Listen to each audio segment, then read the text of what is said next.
галәмнәрне юктан бар кылып, безләрне шушы җир өстенә урнаштырып, безгә бөтен тирә-юньне хезмәткә тапшырган. Раббыбыз Аллаһка мең шөкерләребез, мактау һәм улуглауларыбыз булсын. Безгә шушы хак динебезне өйрәткән, безнең өчен иң күркәм үрнәк булган, сөекле пәйгамбәребезгә күңел түрләребездән чыккан дугаларыбыз Аллаһның сәламе һәм салаваты булсын. Азиз кардәшләрем, иң элек үземне, аннары соң сезне тақвалыкка чакырам. Аллаһның әмерләрен үтәгез, аның харамнарыннан ерак булыгыз. Аллаһ Тәгалә Кур'ан-ы Кәримдә әйтте: «Я аyyuhallazina amanu taqullahu haqqa tuqatih wa la tamutunna illa wa antum muslimun». Әй иман китергән бәндәләр, кешеләр, Аллаһы Тәгаләгә тиешле дәрәҗәдә тақва булыгыз һәм мөселман булмаган хәлдә Аллаһ хузурына кайтудан сакланыгыз. Аллаһның дине, шәригатьнең һәр кануны кешеләрнең хаят, яшәешләрен җимерү түгел, саклау өчен килде. Аллаһ тормышны җимерми, Аллаһның дине безнең гомеребезне җимерми. Аллаһның дине безнең гомерләребезне саклый. Даруриятул хамс, 5 зарурият дигән әйбер бар, аннан башка бер кешенең дә гомере мөмкин түгел. Ул да булса дин, жан, кешенең гомере, акыл, Аллаһ Тәгалә биргән, малы, имущество һәм нәселе. Әгәр дә нәселе булмаса, киләчәк булмаячак, яшәү туктаячак. Һәм менә шушы 5 нәрсәне саклый Аллаһның дине. Шушы 5 нәрсә арасында аннан башка адәмнәрнең гомерләре мөмкин түгел. Ул да булса Аллаһы Тәгаләнең безгә биргән зур нигъмәте, акыл нигъмәте. Аллаһ Тәгалә Кур'ан-ы Кәримдә нәрсә ди? «Ва фаддалнахум аля кәсирин миммән халакна тафдила» ди. Без адәм балаларын ди зурладык ди. Бийек иттек башка бик күп мәхлуклардан ди. Һәм галимнәребез тәфсирдә нәрсә диләр? Аллаһы Тәгалә хайваннар, кошлар, бөҗәкләр һәм башка бик күп дөньялар каршында безгә өстенлек бирде. Нәрсә белән? Ул безгә акыл бирде. Ул безгә гыйлем бирде һәм безне өстен кылды. Исра сүрәсе 70-нче аят. Шуңа күрә акыл Аллаһтан булган әманәт. Аны саклау безнең изге бурычыбыз булып тора. Һәм акылны бетерә торган, акылны жуя торган һәр бер гамәл харам. Булсынмы ул наркотиклар, булсынмы ул төрле исерткечләр. Заманалар үзгәргән сайын акылны жуя торган әйберләр дә яңара. Ләкин кайсы гына кешенең акылын җимерә икән, ул харам булып санала. Шуңа күрә динебездә хамыр эшу, исерткеч эчемлекләр эшу катгый харам булды. Бар мөселман, бар исерткеч эчемлек, алар икесе урында булды. Һәм менә шушы исерткеч ничек харам булды ислам өммәтенә? Моның тарихы бик кызыклы. Һәм монда безгә бик күп хикмәтләр, бик күп гыйбрәтләр ята. Иң элек без аңларга тиеш шуны. Пәйгамбәребез килгән гарәпләр, Коръан ингән шушы халык исламга кадәр аларда бөтен төрле гынах булды. Шуңа күрә хамыр куллану, исерткеч эчемлекләр эчү аларда киң таралган иде. Хәтта моңа дәлил буларак без белгән сүзләрнең этимологиясын, каян чыкканын карасак та без моңа инанабыз. Хамыр, шүпрә, брожение гарәп сүзе. Чөнки бродить итеп барлыкка килә исерткеч эчемлек. Шәраб диләр татарда виноны. Шәрәп ішә бу, вино диләр.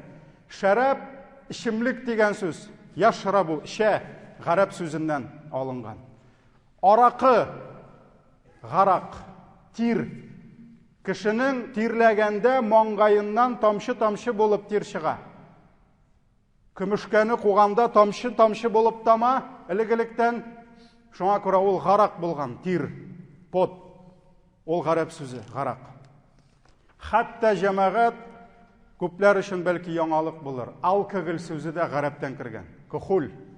Башта кухул деп сүрмә сүрткән болған, шул аталған. Әл-кухул ол дағын менә шушы парлар күтәрелгәндә, менә шушылар кухул деп аталған. Әл-кухул, алкоголь да ол да ғәрәп сөзі. Шуңа күрә ғәрәпләрдә исламға қадәр хамыр ішу бик киң таралған болған. Хатта жәмәғәт исламға, жәхилият чорында исламға қадәр шиғрият, поэзия, әдәбиятны оқысан ғәрәпләрнең, алар вино, шәрәпне зурлап шиғырлар язганнар. Жырлар жырлағаннар. Шуңа күрә ул аларда киң таралған болған. Көннәрдән бер көнне Аллаһның дине килә. Сөйекле пәйгамбәребез Коръан тәрбиясен башлый. Ләкин Аллаһ белә, ничә гасыр хамыр ішеп күнеккән халыкка беренче тапкыр килгәч тә хамыр турында сөйләсәң, аларга моны аңлау бик авыр була. Шуңа күрә хамырның харам кылуының тарихы бар. Беренче көннүк сөйекле пәйгамбәребез гарәпләргә килеп, харам сезгә аракы эчәргә дип әйтсә, бәлки гарәпләр куркып качып бетәрләр иде. Эчәргә дә ярамый, булмый икән булай, без гомер буе эчтек дип. Шуңа күрә пәйгамбәребезнең хатыны да нәрсә диде? Ике әйберне килгәч тә син тыйган булсаң, сиңа йөрмиләр иде бу халыкты. Беренчесе хамыр, икенчесе зина. Чөнки бөтенесе эчте, бөтенесе зина кылды. Шуңа күрә Аллаһ Тәгалә Әл-Хаким, ул хикмәт иясе. Башта ул хамырны тыймады. Шуңа күрә кешеләр хамыр эчтеләр. Ләкин кешеләр арасында Аллаһ Тәгалә тауфик биргән, зиһен, акыл биргәннәр күрде. Хамыр җүннәй бер түгел. Һәм исламда хамыр харам кылынган шук, бик күп сахабалар хамырдан киттеләр. Чөнки белделәр, хамыр кешене җүннегә илтми. Усман ибн Гаффан ничек үзенә үзе сүз бирде, әле харам түгел иде. Гомеремдә мин бу әйберне авызыма капмыйм дип, чөнки ул бер кешене күрде, үзенең нәҗисләрен ашаганын, исерек баштан. Шундан соң әйтте, гомерем булса, мин авызыма да алмыйм бу әйберне диде. Хәтта харам түгел иде. Шулай итеп, кешеләр нишләделәр? Иманнарын ныгыттылар. Диндә ныгыдылар. Һәм әкрен генә хамыр турында беренче аят килде. Ул да булса Бакара сүрәсенең 219-нчы аяты. Аллаһ Тәгалә әйтә: "Яс'алунка анил хамри вал майсир" ди. Менә кешеләр килеп синнән сорыйлар ди. Шуннан да пәйгамбәребезгә килеп сорыйлар иде. Гомар ибн Хаттаб килде дә: "Я Расулаллаһ, нишләргә кешеләр ишәләр? Бу җүннәй бер түгел. Ә пәйгамбәребез әйтә аламы ишмәсеннәр дип. Аллаһтан бит әле килмәде аят. Шуңа күрә ул әйтә алмый." Гомар ибн Хаттаб дуга кыла: "Аллаһумма баййин лана фил хамри баянан шафиян." Я Раббым, безгә аңлат бу хамырның нәрсә икәнен ди. Аллаһ Тәгалә аят иңдерә. Менә сиңа килеп сорыйлар хамыр, исерткеч ичемлекләр һәм отышлы уеннар турында. Азартны игры бар иде, таралган иде. Син аларга әйтти: "Фихима исмун кабир." Алар икесе дә җүннәй бер түгел. Алар икесе дә гынахлай бер. Ва манафи'у линнас. Ләкин брас аларның файдасы да бар. Кемдер шуның файдасын күрде, монда барып уйнаган иде азартны играда, отып кайтты, әйртәгә җиңелде, ә берсе көнгә сугышып беттеләр. Шуңа күрә Аллаһ Тәгалә нәрсә ди? Буларда зур зыян ди. Буларда бераз файда да бар ди. Ләкин нәрсә ди? Ва исмухума акбар мин нафихима. Ләкин билегез ди, буларның зыяны ди, буларның гынахасы ди, файдасына карый күпкә артык ди. Бакара сүрәсе 219 аят. Әлбәттә, җәмәгать, бу харамның беренче генә баскычы иде. Аллаһ Тәгалә әлеге аятта кистереп аракы харам дип әйтмәде. Ләкин һәр нәрсәнең үз вакыты бар. Аллаһ Тәгалә кисәтеп алды. Нәрсә диде? Буларда зур зыян бар диде. Буларда сезгә зур хәсрәт бар диде. Һәм бу кемнәргәдер җитте?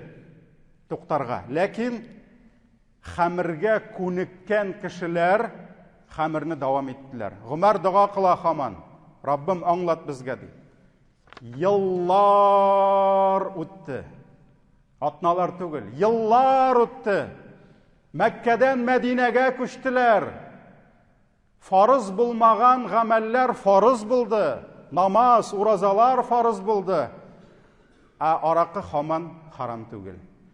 Шулай иттереп, кешеләрнең диннәре ныгыды. Җахилиятләре кимегәннән кимеп барды. Хәзер инде мөселманнарның, сахабаларның зур тоткысы бар. Нәрсә ул? 5 намаз. Башта ул юк иде, хәзер бар. Һәм җәмәгать 5 намаз. Кайбер кешеләр әйтәләр, хәзрәт, нәрсәгә соң инде ул мәшәкать 5 намаз? 5 намаз ул безне яшәтә. Biz барабыз сазлык буйлап. Һәм Аллаһ безгә 5 агач куйган. Шушы агачларга тотын ди. Шушы терәкләргә тотынсаң батмыйсың ди. Җәннәткә барып җитәсең ди. Бу агачларны югалтсаң динең югала.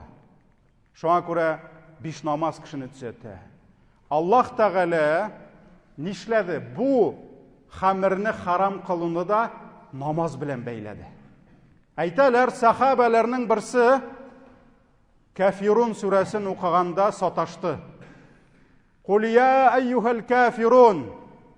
Эй кафирләр, ла а'буду ма та'будун. Мин гыйбадат кылмыйм. Сез гыйбадат кылган менә бу путларга дигән аят уланы бутап укыды. Ла дигән сүзен чырып калдырды. А'буду ма та'будун. Я буду поклоняться тем божествам, которым вы поклоняетесь, диде. Күфр сүз әйтте. Ни өчен? Салган иде. Салгач исерек акылын җуйды. Шуннан соң Аллаһ Тәгалә икенче аятны иңдерде. Нәрсә диде? Я айюхаллазина аману, эй иман китергән бәндәләр. Уже Аллаһ Тәгалә мөселманнар белән эш итә. Ла тaqrabus-салата ва антум сукара. Исерек хәлдә намазга якын килмәгез ди. Якында килмәгез ди исерек хәлдә. Хатта ta'lamu ма тaqulun. Хатта үзегезнең нәрсә әйткәнегезне белә башлаганчы ди, намазга якында килмәгез ди. Инде Ниса сүрәсенең 43-нче аяты. Әйе җәмәгать, әле харам димәде, ләкин шикләде. Коридор нишләде? Тарайды. 5 намаз укыйсы бар бит. Кунак килде, сыйларга кирәк. Шуннан кунак әйтә, туктады. Күрәсеңме, кояш байы хәзер ди, ярты сәгатьтән. Намазга хәтлек ярамый ди. Бит ул 5 намаз. Шулай иттереп, Аллаһ Тәгалә нишләде? Киметте. Намаз укыйсы бар. Хәмергә якында килмибез. Хәмер кимеде. Кимеде. Ләкин умеренный питье дип әйтәләр бит хәзер. Культурный питье. Шаригать монда тукталмады. Юк. Умеренный питье юк. Шуңа күрә барабыз алга таба. 5 намаз нишләде? Икенче этапта үз эшен эшләде. Хәмерне куллануны киметте. Өченче баскыч. Кешеләрнең диннәре ныгый. Җахилият кими, күңел ул шундый әйбер, күңел чистарган сайын шакшы булган әйберләрне үзе чыгара башлый. Шуңа күрә Гомәр Birinchi oyat kelgancha inda kelib so'raydi, "Nishlibіз, ya Rasululloh" deb. Ko'ngili шистарганга. Yillar o'ta ko'ngillar shistara, ham Alloh Taala shul vaqt 3-chi bosqichni indira. Maida surasi 90-oyat: "Ya ayyuhallazina amanu" Ey iymon keltirgan bandalar, biligiz, innamal khamru wal maisiru wal ansabu wal azlamu rijsun min amali shayton. Biligiz, durustlikda siz ishatirgan xamirlar, otishli o'yinlar, öfsin ketire turgan gadalkalarning o'qlari, qampitlar, bular butunisidan najisdi. Bular shayton ishidir. Fajtanibuh de. Astirigaytis de. Saqlanıgız de. La'allakum tuflihun. Şul vaqtda siz balki o'ngishga erishirsiz de. Mana shulay ayttirib, Alloh Taala 3-oyat Maidaning 90-oyatini indirdi. Ham munda narsa dedi? Fajtanibuh. Astirigaytis dedi. Saqlanıgız dedi. Ham xamirning haram ekanligini ko'rsatdi. Ham 91-oyatni indirib, pishat so'qdi bu ishga. Всё, дело закрыто. Xamir haram bo'ldi. Narsa dedi? Innama yuridu ash-shaytonu an yuqa baynakumul adawata wal baghdaa'a fil khamri wal maisir va yasuddukum an zikrillahi va anis salati. Shayton dey, mana shu oraqi ham o'tishli o'yinlar bilan nishlidi? Sizni de dushmanlashtiradi. Oraqi ishib o'tirgandan so'ng pishak ko'tarib, ko'pmi kishi bir-birsini qozab o'tira. Isriq haldan xotinina tashlana, bolasina tashlana, etiyanisina tashlana, yer ustida ko'pmi jinoyat degan so'z, prestupleniylar, zakon buzila isriq halda. Ne uchun isriq halda Vaditellar o'tirib kishi baralar. Bu jinoyat. Shunga ko'ra Alloh narsa dey? Otishli o'yinlar ham xamir bilan Alloh orag'izda dushmanlik tudiradi. Dushmanlik tudira ham sizni dey Allohni zikr etuvdan, namozdan yiroq aytadi. Allohni zikr etuvdan, namozdan yiroq aytadi. Ham narsa dey? Fahal antum muntahun dey. Bo'ldi, to'xtadingizmi dey? To'xtadingizmi dey Alloh Taala ayta. Shundan so'ng bu oyatni eshitgan sahobalar intahayna dey. Ya Rabbim, to'xtadik dey. To'xtadik dey. Ham chiqib ketalar Madinaning uramlarına. To'xtadik deylar. Ham kimlar eshita xamirning harom bo'luwin, ustalda turami, sandig'inda yashirilganmi, shkafda turami, bütün bo'lgan xamirlarni chiqarib tuga boshlaylar. Ham narsa deylar? To'xtadik biz deylar. Alhamdulillah, iymonlarining, dinlarining Allohning amri keldi, to'xtarga degan alar to'xtadilar. Shulay aytib jamoat, Alloh Taala hikmat bilan to'li bir millatni, annarosin to'li bir ummatni to'xtata, shu buyuk ofatdan, shayton qiroli bo'lgan narsa xamir ofatidan. Shundan da xamir oraqi ul zurafat. Xamir oilalarni jimira, xamir do'stlarni dushman eta. Xamir kishini molsiz qoldira. Allan indi boy bo'lgan, aqlli bo'lgan savdogarlar bir narsasiz qolalar. Hunarchilar hali 2000-yillarni aytalar edi. Вот руки у него золотые, а сам пьяница. Sen Simbetinden piyaniца aylandirdin. 90-yillarda valyuta narsa oraq edi. Bütün qo'li ustobilgan kishini oraqi bilan ishirtib ishlatdilar. Boqshani da men xatirlayim, ovulda oqsha bersang o'pkalaydi traktorist. Men musulmon, boqshani surdiriga kerak. Oqsha berasan, ovul o'pkalay, menga yorti kerak deb aytaydi. Shu xatlik kishining zihni ketgan. Mana shunga ko'ra jamoat bütün narsani yo'q etdi. Hatto to'li millatlar yer ustida yo'q bo'ldilar xamir sababli. Shunga ko'ra ol millatni da jimira. Isriq millatning kelashagi yo'q. Isriq ilning kelashagi yo'q. Shunga ko'ra Alloh Taala mana qiyomatga qadar harom qildi. Ya Rabbim bizne, Ya Rabbim bizning balalarыбызны, Ya Rabbim kelesi nesillerimizni, Ya Rabbim milletimizni, Ya Rabbim jirligimizni, ilimizni şuшы afetten sakla. Bizge ayık, akıllı, imanlı, halal rızık bilen yaşauşu, Сиңа шүкір етуші, Сиңа ғибадат қылушы қауым болып yaşarga nasip eyle. Barakallahu lana wa lakum fil Qur'anil azim. Wa nafa'na bil ayati wa dhikril hakim innahu huwal ghafurur rahim.